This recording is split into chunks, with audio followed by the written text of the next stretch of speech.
నమస్తే, నేను మధు.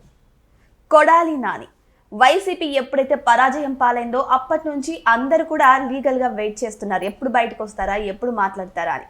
కానీ హెల్త్ ఇష్యూస్ కారణంగా ఆయన గోడ వెనకాలే ఉండిపోయారు. కానీ మళ్ళీ ఇప్పుడు తెర మీదకి వచ్చారు. మరి సో వచ్చి రాగానే అనగానే వెంటనే ఆయన లోకేష్ గారి గురించి మాట్లాడడం జరిగింది. అసలు ఏం మాట్లాడారు, మళ్ళీ ఈ ఉదాంతానికి గల కారణం ఏంటి, ఆయన మళ్ళీ తెర మీదకి రావడానికి గల కారణం ఏంటి, తెర మీదకి వచ్చారు సరే, వచ్చిన తర్వాత జరగబోయే పరిణామాలు ఏంటి, ఈరోజు మనం తెలుసుకుందాం. ప్రస్తుతం మనతో పాటు ఉన్నారు senior journalist doctor Durga Vadlamani గారు. వారిని అడిగి మరిన్ని విషయాలను తెలుసుకుందాం.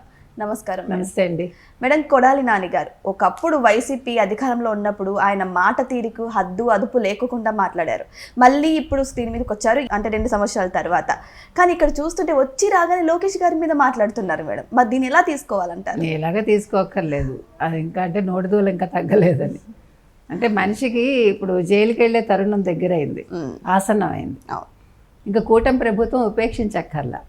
అంటే మనం జాలి చూపకూడదు కొంతమంది మీద అంటారు చూడండి, అందులో నెంబర్ 1 కొడాలి నాని. మనందరం కూడా సర్లే అనారోగ్యం ఎందుకులే ఇప్పుడు జైల్లో పెట్టడం అని అందరూ కూడా అనుకున్నాం కదా. ఈవెన్ ప్రభుత్వం కూడా అదే ఆలోచించింది. ఇప్పుడు మన ప్రతాపం ఎప్పుడూ కూడా పనికిమాలిన వాళ్ళ మీద బాగా దుర్బల మీద చూపించకూడదు కదా. ఆ ఒక్క రీజన్ తోటి ఆగారు. అయితే మీరు ఆగక్కర్లేదు, నాకు మళ్ళీ మొదలైంది నా నోరు అని చెప్తున్నాడు.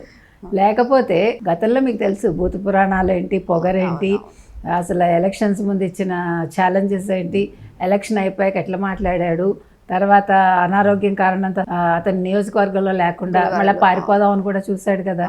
ముంబై వెళ్ళి ఆపరేషన్ అన్నాడు, వచ్చాక మెషిన్ పెట్టుకుని మధ్యలో ఒకసారి కనిపించాడు. 6 నెలల తర్వాత వస్తా అన్నాడు. ఇప్పుడు అంబటి రాంబాబుని పరామర్శ పేరుతో వచ్చాడు. ఇప్పుడు అంబటి రాంబాబుని మీరు గమనిస్తే కనుకైతే కాపులు అయిపోయారు పరామర్శించడం. అంబటి రాంబాబుని పరామర్శించలేదు జగన్మోహన్ రెడ్డి, కూతుళ్ళని పరామర్శించాడు. మొన్న వల్లభనేని వంశీ వెళ్ళి పరామర్శించాడు. ఇప్పుడు కొడాలి నాని. అంటే ఇప్పుడు కాపుల అది అయిపోయింది, కమ్మాళ్ళు మొదలయ్యారు. అంటే వాళ్ళ జగన్మోహన్ రెడ్డి రాజకీయ తంత్రాలు చూడండి, కులాలను ఎలా అడ్డం పెట్టుకుంటాడో, ఎలా వాడుకుంటాడు. సో ఇప్పుడు ఏమంటున్నాడు, బయటకు వచ్చి ఆయన పరామర్శించి ఆ పేరుతో అదేంటి లోకేష్ జగన్మోహన్ రెడ్డితో పెట్టుకుంటే ఏమన్నాడు, లోకేష్కే రిస్క్. ఏమిటి రిస్క్ అంటే ఏంటి, రిస్క్ అంటే ఏంటి, ఆల్రెడీ రెడ్ బుక్లో మీరు అందరూ ఉన్నారని మీరే భయపడ్డారు కదా. అసలు రెడ్ అనే పదం వింటేనే మీరు హడిలిపోయారు, ఆ రంగు చూస్తే భయపడిపోయారు. అప్పుడు కొడాలి నాని మాట్లాడిన మాటలను బట్టి అందరూ ఎక్స్పెక్ట్ చేశాను మేడం, రెడ్ బుక్ లో టాప్ 5 నేమ్స్ లో ఖచ్చితంగా కొడాలి నాని పేరు ఉంటది అని. కానీ ఇక్కడ చూస్తే తప్పించుకున్నారు. మళ్ళీ ఇప్పటికైనా సరే మరి ఆయన మీద దృష్టి పెట్టే ఇప్పుడు పెట్టాలండి. ఇప్పుడు పాపం ఆరోగ్యం సరైపోయింది కదా, ఇప్పుడు కొవ్వు మళ్ళీ మొదలైంది కదా, నోటిదోలు మొదలైంది కాబట్టి ఓహో బ్యాక్ టు పెవిలియన్ మళ్ళీ మొదటికి వచ్చింది కాబట్టి సిస్టమ్ అయింది. ఇప్పుడు ఆయన మీద కేసులన్నీ దులపాలి, దుమ్ము దులిపి ఫైల్స్ అన్ని కేసులు మొదలు పెట్టాలి. ఎందుకంటే భూ కబ్జాలు ఏవో ఉన్నాయి కదా ఆయన మీద, అవి ఉన్నాయి, బూతులు మాట్లాడింది ఉన్నాయి. అంటే ఇప్పటికైనా జగన్మోహన్ రెడ్డి, మనం ఇప్పుడు మరోసారి చెప్తున్నాం, బూతులు మాట్లాడించడం గొప్ప కాదు, జరిగిన దానికి క్షమాపణ చెప్పేసి ఆయన ప్రజలకి ఆయన రాజకీయ ప్రస్థానం కొత్తగా మొదలు పెడితే బాగుంటుంది. ఈ పనికి మాలిన వాళ్ళందరినీ పక్కన పెట్టి అప్పుడు జగన్మోహన్ రెడ్డి ధైర్యంగా తలెత్తుకుని ప్రజల్లోకి వెళ్ళగలరు ఆయన. కానీ ఇక్కడ ఏంటంటే మేడం, జగన్మోహన్ రెడ్డి చుట్టూ ఉన్న వాళ్ళు జైలుకి వెళ్తేనే సింపతి వస్తుంది, ప్రజల మద్దతు మొన్న చెప్పారు. నెక్స్ట్ ఇక నానిదేనా మేడం? ఇప్పుడు ఒకవేళ ఎవరు కొడాలి నాని వెళ్ళినా కూడా సింపతి అని రాదు, ఐఎమ్ సారీ. ఇప్పుడు కొడాలి నాని జైలుకి వెళ్తే జగన్మోహన్ రెడ్డికి వచ్చే ఒరిగేదేం మంచి లేదు. ఈ దరిద్రుడు తోటి చేరి జగన్మోహన్ రెడ్డి ఇంకా ఇక్కడే ఉన్నాడని అనుకుంటారు. ఇంకా జగన్మోహన్ రెడ్డిని ఎందుకు జైలుకి పంపించలేదు అనుకుంటారు అంతే తప్ప, అయ్యో పాపం వల్లభనేని వంశీని పంపించారు, అయ్యో పాప అతనికి ఏదో ఆపరేషన్ అయింది ఎవడు అనుకోడు. ఈ దరిద్రుడికి ఎప్పటికైనా వీళ్ళు సరైన శిక్ష వేశారని అనుకుంటారు. అందుకని ప్రజలు వాళ్ళు చాలా తెలివైన వాళ్ళు, మనం ప్రతిసారి చెప్తున్నాం. చెవిరెడ్డి లాంటి వాళ్ళు ఇచ్చే సలహాలు కనుక తీసుకుంటే జగన్మోహన్ రెడ్డి మరోసారి అధపాతాళానికి వెళ్ళిపోతాడు. అదే సజ్జల మాట వింటే కొంచెం బాగుపడతాడు. కాబట్టి ఇప్పుడు ఎవరు కొడాలి నాని కనుక జైలుకి వెళ్తే దానివల్ల వైసీపీ కొరికేది ఏం లేదు, దాని అస్సలు ప్లస్ కాదు. ఇప్పుడు చెవిరెడ్డి చెప్పాడని మనం అందరం జైలుకి వెళ్ళిపోదాము అంటే, ఇప్పుడు జగన్మోహన్ రెడ్డి జైలుకి వెళ్తే ఒక కేసు తర్వాత 29 కాదు కదా 30 వచ్చిన కేసులు నడుస్తూనే ఉంటాయి. మొన్న అంబటి జైలుకి వెళ్ళినప్పుడు నేను జారి పడ్డాను, నాకు అక్కడ కంఫర్ట్ లేదు అది ఇదని చెప్పేసి బయటపడ్డారు. ఇప్పుడు నానిని కూడా, కొడాలి నానిని కూడా జైలుకి వేస్తే పాపం హార్ట్ పేషెంట్ కదా, అలాంటి కొంచెం కూడా సింపతి లేకుండా జైలుకి వేసేస్తారా అని ప్రజలు అనుకుంటారేమో అని ప్లాన్ గీస్తారేమో మేడం. ఇప్పుడు అంబటి రాంబాబు జైలుకి వెళ్తే ఎవరన్నా సింపతి చూపించాడా? ప్రజలు వచ్చేసారా అన్న, క్యూలు కట్టేశారా, అయ్యో పాపం మా అంబటి రాంబాబుని జైల్లో వేశారని నవ్వుకున్నారు. ఆయన చూసి నవ్వుకున్నారా లేదా? కొడాలి నానిని వేస్తే మాత్రం నవ్వుకోరు, వెళ్ళి దేవుడికి పూజలు చేస్తారమ్మయ్యా, ఈ పీడ విరగడైంది ఇప్పటికైనా.